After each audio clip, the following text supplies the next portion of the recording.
I wish you all a very happy spring. We just passed the solstice for 2016, so we're entering the awakening time of the year of the monkey. Huh. Wow, so America, wake up. It's like, why is it awakening time? Because, like, this is the time right now. Solstice, spring, or I'm sorry, equinox. I said solstice earlier. Spring equinox. We are at the time when dark and light are equal, and light is ascending. It's a breakthrough time. So, comparable to a 24-hour day, it's like 6 o'clock in the morning. Time to wake up. It's sunrise. The sun is rising. So, and we're in the year of the monkey. So, lots of monkey business going on. Many people adopting the approach of, the three little monkeys on the thing. See no evil, hear no evil, speak no evil. Well, that's good. See no evil, hear no evil, and speak no evil. But that doesn't mean, to keep your eyes shut and keep your ears shut and keep your mouth shut at all times. If you see something that's not good, if you hear things that aren't good, then that is a time you're not seeing no evil, hearing no evil. That's a time like when you hear it, then you have to, take a little bit of time, reflect, digest, and speak up. Because we're in a year of communication. How those monkeys up in the bars are all swinging around talking with one another.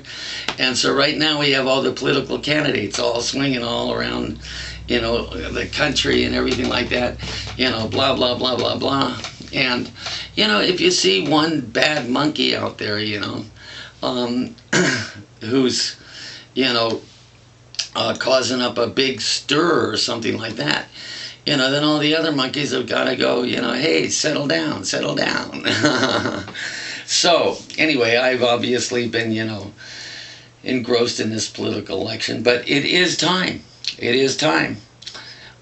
Wake up, America. So, I went to church today, and this is like off the subject right now, but it's really nice to go to church on the first day of spring. And I went to a four-square church. That was started by a really great woman prophet named Amy Semple McPherson, who was an amazing woman, and she, had 4 pillars of her church. Can't remember exactly what they were, but it's worth time to go read a little bit about her and look them up. Anyway, it was a very, interesting sermon, but one thing kind of jumped out at me when the pastor gave his sermon, which was just sort of, a soft-spoken person, very thoughtful and reflective, sharing different things about loving God with all your heart, all your soul, all your mind, and loving others as yourself. He spoke from John 15. John chapter 15. He started, I believe, at verse 12, and about how Jesus' instructions to people were very simple. Love one another. Love one another. So I always, all my life, I've always sort of, believed, love one another. I have my shirt on today that says Montana Homeland Security.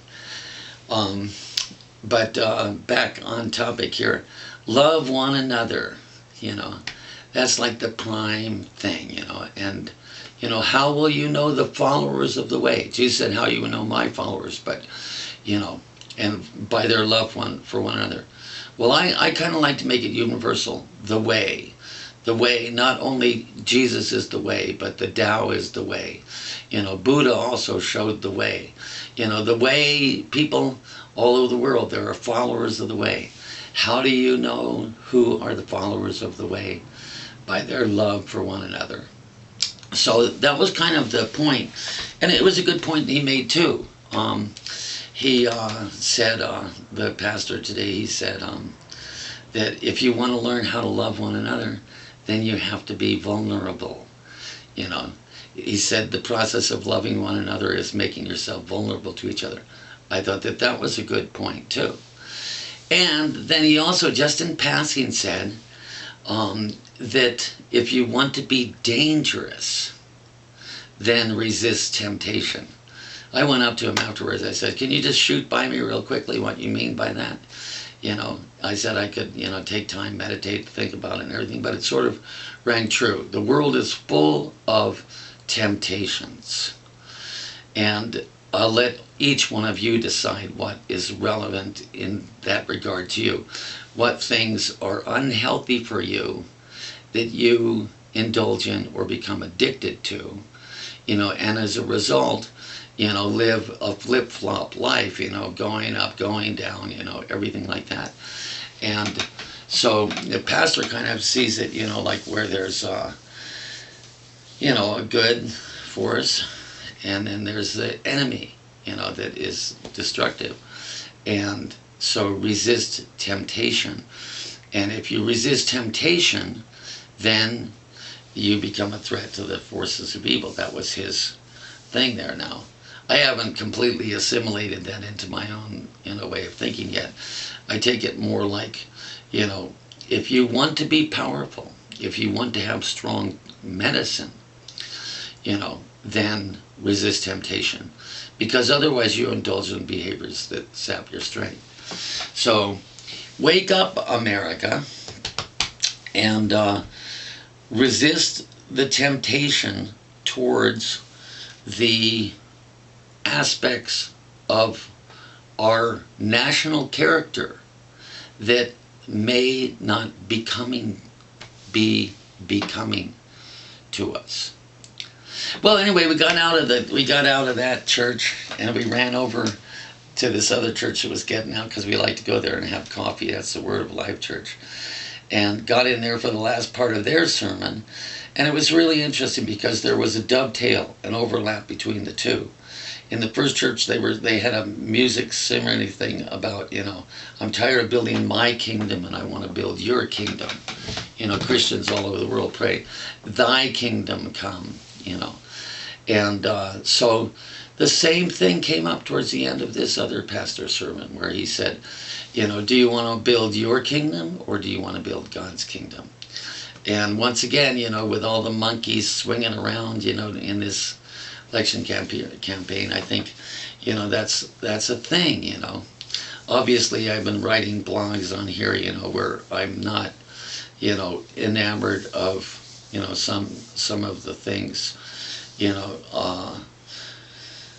some of the aspects of our society that Donald Trump has catered to in the South, with his hesitancy when he was on national television 2 days before the primary, the Super Tuesday primary, and asked about white supremacy, and he said that he didn't know what it is, when he knew that in the South Carolina primary, white supremacists were making robocalls to people telling them to vote for the white man, and then to completely deny that you even knew what white supremacy was.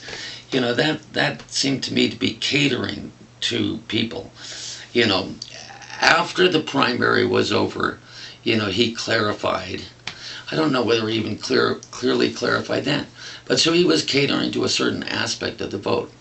Now, on this thing of, do I want to build my kingdom or do I want to build God's kingdom? However you conceive of God's kingdom. Do I want to build my kingdom, or do I want to realize, a world in which, as the Desiderata says, the divine, whatever your concept of the divine may be, is the guiding principle. I choose, and I want to support people who want to realize a world based upon principles that are higher than oneself. Not, and so I look at people in regards to them. Have they been self-sacrificing for the others, sake of others? Or have they been prone to sacrifice others for them for their own sake? Are they people who, have been working and priding themselves on building their own kingdom? And so I didn't really want to get off, on this thing, but I am. Wake up, America. There's all of this tide, and the news media has been fostering it, and it's become, kind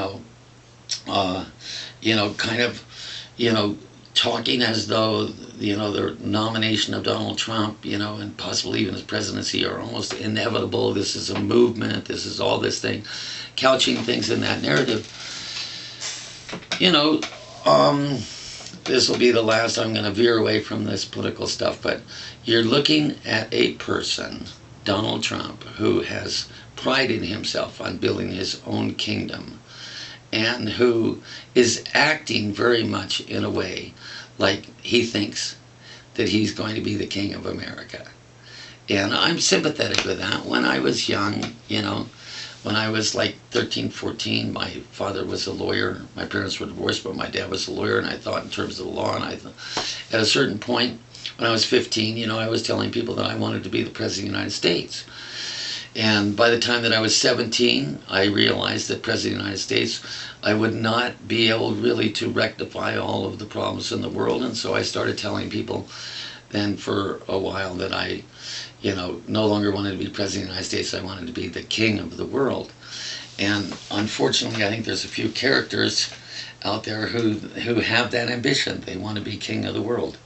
I gave that ambition by the time that I went to college, and decided that I no longer wanted to be the king of the world.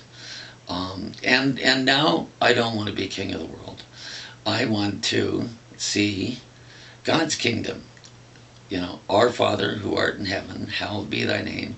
Thy kingdom come, thy will be done, on earth as it is in heaven. What exactly that means, I mull over that often, but, I want to see the realization of a world where, and I'm going to put it back in terms of the way again, or in terms of any of the major religions, where you let go of your ego and you surrender to a power of love that is higher than yourself. And you trust in a benign providence. And you seek to live in harmony with that and make yourself an instrument of that. So, I think, like that as it is right now, I'm not an anarchist at this particular point. I believe that, when we have social relations, that we develop rules and forms of organization. But I want people to realize their own inner nature, live in harmony with that, and realize a world based on those principles, And in today's world, as I wrote in one of my pieces, I want to see people who have a vision of a world of peace. I want to see people who have a vision of racial, religious, and ethnic harmony. I want to see people having a vision of a peaceful world with harmonious, loving relationships in which children can grow up being self-empowered themselves, but also having a sense of empathy so that they can feel a sense of one another's, to create that kind of a world society. And I also want to see people, given the immediate situation of the world today, addressing the problem of income disparity. Income disparity between the more wealthy nations and the poorer nations, income disparity between what many people refer to as the 1%ers and the bulk majority of the people, many of whom now are suffering. Going all the way back to the I Ching, the I Ching always said, there may be social stratification within society.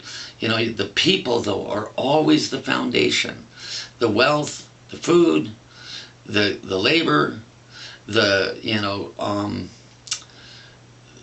main resource of any society is its people.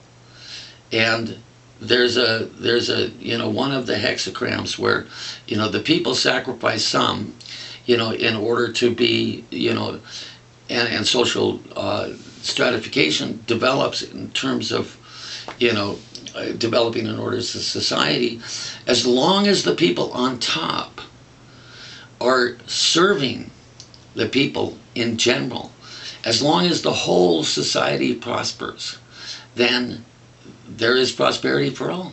And but if the people on top use their wealth and their power only for self-aggrandizement, only to seek more, then that society will not stand. Because either the foundation of the society will crumble because the people won't work and they won't support it, or the people will rise up and overthrow it. The way the I Ching says is like society like that loses the mandate of heaven. So we want an orderly society that is in harmony with the way. And that's what I'm for. And how do we bring that about? Well, people need to take time, to get in touch, with that way, with the love within themselves, with the living power of the way, so that they themselves can be in peace and harmony, and then live in peace and harmony with one another. And then from that point of view, especially in a society based on democratic principles, then evaluate and choose your leaders in accordance with those principles. So, we're here and it's the equinox and we're entering the awakening time, and it's a fiery time because it's Aries, and the energy is rising and we're going into spring and it's a beautiful time. Wake up, America. And looking at, who is out there right now and what it is that's going on, you're not limited by that. You're not limited by that. And so, but it is good now for all of us. Me too. Let go of the concepts. Let go of the concepts. This is, everybody agrees, this is a very crucial time in our history and in the history of the world. A lot of concepts that we have, a lot of labels that we have, liberal, conservative, socialist, the concepts were developed and we still tend to think of them in the way that the society as the point was at the point we had those names. And then the names have been, changed and stuff, and some of them are losing meaning and are thrown around loosely, both negative and positive, in ways that it no longer ensures communication. So we need to actually, let go of our concepts, really take time, be humble before God, and really seek God's guidance in our own minds and for our nation and for the world as a whole, to actually be open to new truth, new concepts, but above all, to seek love and reconciliation at this time. Not to go the way of hatred, not to go the path of I'm better than you are, not to go the path of demonization, and to, seek the guidance of goodness, and to those that disagree with us, not to hate them, but to lift them up in the light. Lift them up in the light so that, God can guide this world through this time of difficulty to a new age of peace and harmony, to a global culture of love, peace, freedom, and prosperity for all. So wake up, America. Wake up, world.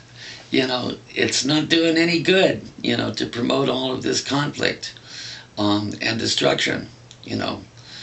What the world needs now is love.